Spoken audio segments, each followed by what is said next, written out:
Welcome back. एक दफ़ा फिर से खुशामदीद कहते हैं। और T20 वर्ल्ड कप 2028 का जो है वो इब्तदाई शेड्यूल सामने आ चुका है। ऑस्ट्रेलिया और न्यूजीलैंड में ये टूर्नामेंट खेला जाएगा अक्टूबर और नवंबर में। इस हवाले से जो है वो तकरीबन 12 शहरों के नाम भी सामने हैं जिसमें मैचेस जो है मुनक्कद करवाए जाएंगे। साथ ही साथ जो है अगर इंडिया और जिम्बाब्वे के मैचेस के हवाले से बात करें तो इंडिया ने जो है क्लीन स्वीप करते हुए अगेन T20I में पहली पोजीशन में अपनी जो है वो जगह बना ली है। इससे कबल इंग्लैंड की टीम जो है वो T20 में नंबर 1 पे पोजीशन पे पहुंची थी, लेकिन दोबारा से जिम्बाब्वे के खिलाफ बेहतरीन कारकर्दगी के बाद टीम इंडिया जो है पहले नंबर पे मौजूद है।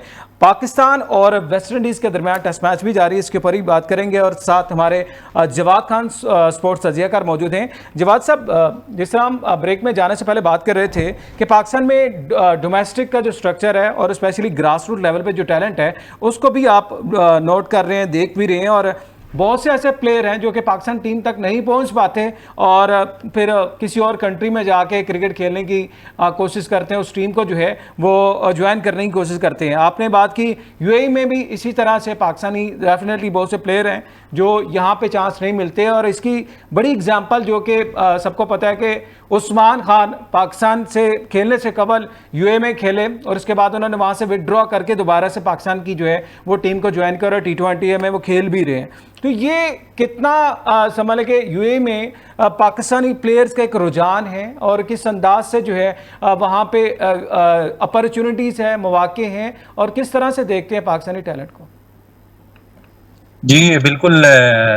एक बहुत बड़ा इशू है कि काफी प्लेयर पाकिस्तान से जो है वो यूएई आते हैं और यहाँ पे जो है वो कोशिश करते हैं। बल्कि मैं तो देख रहा हूँ कि काफी लड़के हैं, वो उनकी ये ख्वाहिश होती है कि वो यूएई टीम में जो है ना वो हो जाएं, यूएई टीम के कैंप में ज्वाइन हो जाएं, यूएई टीम में जो है वो शामिल हो जाएं। क्योंकि पाकिस्तान, जब उनसे पूछा जाता है कि पाकिस्तान में आप क्यों नहीं ट्राई करते, तो वो बोलते हैं कि पाकिस्तान में जो है वो हमारे लिए बहुत बहुत मुश्किल हो जाता है। मतलब हाई लेवल तक और उस तक जाना जो है वो टैलेंट जो है वो पहुंच ही नहीं पाता ना।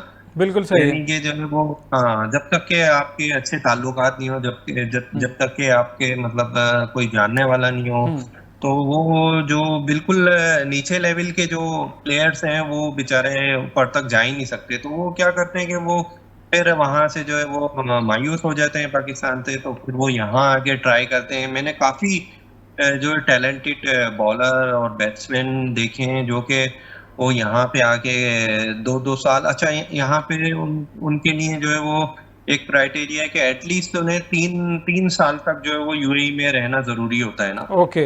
जब वो 3 साल यूएई में रहेंगे उसके बाद वो यूएई के कैंप में जो है वो सिलेक्ट हो सकते हैं, अगर वो रेगुलरली वहाँ पे प्रैक्टिस कर सकते हैं, अगर अच्छा टैलेंट है। और देखा है मैंने काफी लड़के जो है वो उसमें जो है वो सिलेक्ट हुए हैं और उन्होंने जो है वो आगे बढ़े हैं ना। तो ये है मतलब एक अभी भी बहुत यूएई की टीम में देखा जाए पाकिस्तानी प्लेयर्स तो मौजूद हैं। या आपने बात की कि सिफारिश है जिसकी वजह से पाकिस्तान में उस तरह से मौके नहीं मिलते, तो क्या वहां पे भी कोई ऐसी चीज है या फिर टैलेंट है आपके पास? समझ लेंगे अगर अच्छी क्रिकेट खेलते हैं तो आपको आसानी से टीम में जो है जगह बनाने में मदद मिल सकती है। असल में देखें, आसानी से तो नहीं, क्योंकि उसकी एक वजह ये भी है कि जो नंबर ऑफ प्लेयर्स हैं वो बहुत ज्यादा हैं। मतलब बिल्कुल सही। खेल के लिए सिर्फ 11 खिलाड़ी चाहिए होते हैं, लेकिन जो जब आते हैं कैंप में तो हजारों की तादाद में लोग होते हैं। तो ये भी वजह है कि कभी ऐसा भी होता है कि टैलेंट जो है वो नजर उस मतलब मिस हो जाता है, या ये भी वजह है। तो बिल्कुल सही। इसलिए, और इसमें ये भी है कि बंदा, जैसा कोई भी प्लेयर है, वो अगर उसमें इतनी ज्यादा वो नहीं है कि वो जल्दी फेडअप हो जाता है, जल्दी टायर्ड हो जाता है, तो ये भी एक इश्यू है। तो खाली वही सरवाइव कर सकता है जो अच्छी तरीके से जो है ना वो उसमें हिम्मत हो और वो जुनून हो, बिल्कुल सही पैशन है। हो, ठीक है, वही सिर्फ सर्वाइव कर 3 सकता है। साल बिल्कुल। आपने टेन्योर की बात की, 3 साल पीरियड हो तो फिर जाके यूएई में आप एलिजिबल हो सकते हैं क्रिकेटर टीम बिल्कुल। में जो है बिल्कुल। पार्टिसिपेट करने के लिए। तो ये जो बिल्कुल। क्राइटेरिया है और स्पेशली इस ड्यूरेशन में कितने ऐसे प्लेयर्स हैं, मैं खुद भी बहुत से ऐसे प्लेयर्स को जानता भी हूं जो कि यूएई में मुकीम है और वहां पे जो है स्ट्रगल कर रहे होते हैं, क्योंकि ये जो पीरियड है ना सबसे बिल्कुल। मेन पीरियड कि आपने 3 साल वहां पे बिल्कुल। रह के अपने आप को सर्वाइव भी करना है, क्रिकेट भी खेलनी है, टैलेंट को भी अपने आप को जो है वो जिंदा रखना है, और उसके साथ साथ आपने अपनी इकोनॉमी कहते हैं ना उसको भी, माली सूरत हाल को भी जो मैनेज है करना मैनेज बिल्कुल करना है। तो ये 2-3 चीजें बड़ी मुश्किल हो जाती हैं। तो मुश्किल है। इसमें क्या सबसे जो वे है, किस तरीके से जो प्लेयर उसको फैसिलिटेट किया जाता है, किस अंदाज से जो है वो प्लेयर आगे बढ़ सकते हैं? जी, ये बिल्कुल ऐसा ही है, क्योंकि इसमें जो सबसे मेन जो इश्यू आता है वो फाइनेंशियली होता है, कि वो फाइनेंशियली घर पे भी सपोर्ट कर रहे होते हैं, और यहाँ पे भी उनको जो है वो खेलने के लिए, प्रैक्टिस के लिए टाइम भी चाहिए होता है, और अच्छे इक्विपमेंट भी चाहिए होते हैं। तो यही यही बस मेन वजह हो जाती है कि वो बहुत सारे मतलब आगे नहीं बढ़ पाते।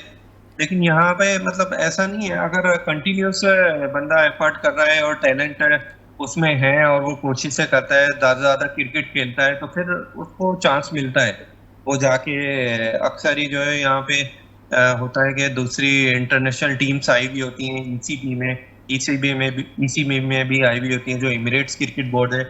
तो जो लड़के अच्छे होते हैं वो जाके वहाँ पे बॉलिंग करते हैं और शो करते हैं अपना टैलेंट, तो वहाँ पे फिर उनको मौके मिलते हैं। मैंने देखे हैं काफ़ी लड़के ऐसे जो कि रेगुलरली वहाँ जाके जो है वो प्रैक्टिस करते थे और बॉलिंग करते थे, बैटिंग करते थे। तो उनको वहाँ पे फिर कैंप के लिए जो है वो कॉल की गई थी।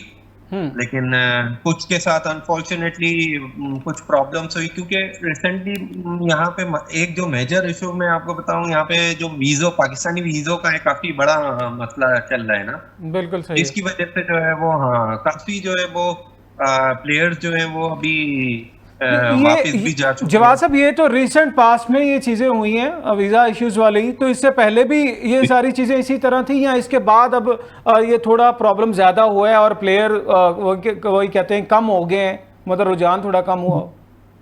हाँ, नहीं, अभी ज्यादा जो है वो प्रॉब्लम हो गई है, अभी काफी हम्म। प्रॉब्लम हो गई है, क्योंकि जो वीजा वगैरह है जो बिल्कुल बहुत मुश्किलों से जो है वो लग रहे हैं। तो फिर और फिर उसमें क्या है कि कॉस्ट, जो वीजा की कॉस्ट है वो भी काफी ज्यादा हो जाती है, तो बहुत सारे तो जो है वो अफोर्ड ही नहीं कर पाते बेचारे। हम्म। तो फिर वो उनको जो है वो वापस जाना पड़ता है पाकिस्तान, और यहाँ पे वो जो अपने ख्वाब लेके आए हुए होते हैं उनके बेचारे अधूरे रह जाते हैं। तो ये है। बिल्कुल ठीक है जी। लास्ट में पाकिस्तान और वेस्ट इंडीज टेस्ट मैच के ऊपर आते हैं। गिरफ्त क्या देख रहे हैं पाकिस्तान की? अब मजबूत है पाकिस्तान, जो है इस विनिंग पोजीशन में आ चुका है। 311 पे ऑल आउट के बाद पाकिस्तान ऑलमोस्ट 200 रन तो कर चुके हैं। पाकिस्तान की 7 विकेट भी बाकी हैं और शान मसूद जी हैं वो सेंचुरी करने के करीब पहुंचे हुए हैं, क्रीज के ऊपर मौजूद हैं, सबक कप्तान है, और साथ साथ सुलेमान अली आगा भी क्रीज के ऊपर मौजूद है। तो पाकिस्तान की स्ट्रेंथ को सामने रखते हुए क्या समझते हैं, पाकिस्तान इस टेस्ट मैच को विनिंग पोजीशन में आ चुका है? नहीं जी, बिल्कुल, पाकिस्तान जो है वो अभी काफी अच्छी पोजीशन में है, और अगर वो इसी तरह जो है वो थोड़े से रन करके जो है, मेरा ख्याल है 450 तक अगर ये लोग करके डिक्लेयर करते हैं, 450 या थोड़े से 20-25 और ज्यादा करके डिक्लेयर करते हैं, हम्म। और उसके बाद बॉलिंग जो है वो थोड़ी सी तगड़ी, जैसे लास्ट फर्स्ट इनिंग में जो मिस्टेक्स हुई हैं, स्पेशली जो फील्डिंग की वजह से, अगर वो नहीं होती हैं दोबारा, तो मुझे लगता है कि इजीली पाकिस्तान मैच जीत सकता है इंशाल्लाह, ये जो है। बिल्कुल ठीक है जी, बहुत शुक्रिया।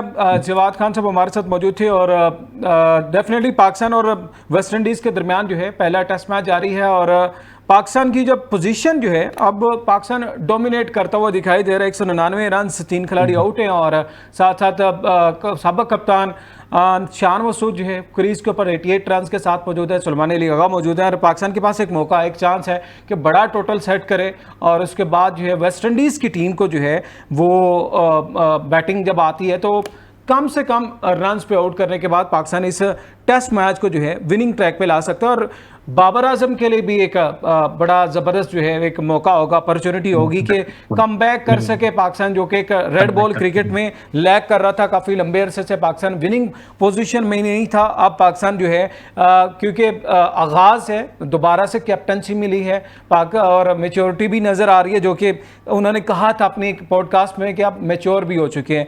तो यकीनी तौर पर उनके पास अपॉर्चुनिटी है इस टेस्ट मैच को जीतने के साथ साथ जो है वो वर्ल्ड टेस्ट चैंपियनशिप में भी जो है वो अपना खाता खोल सकते हैं।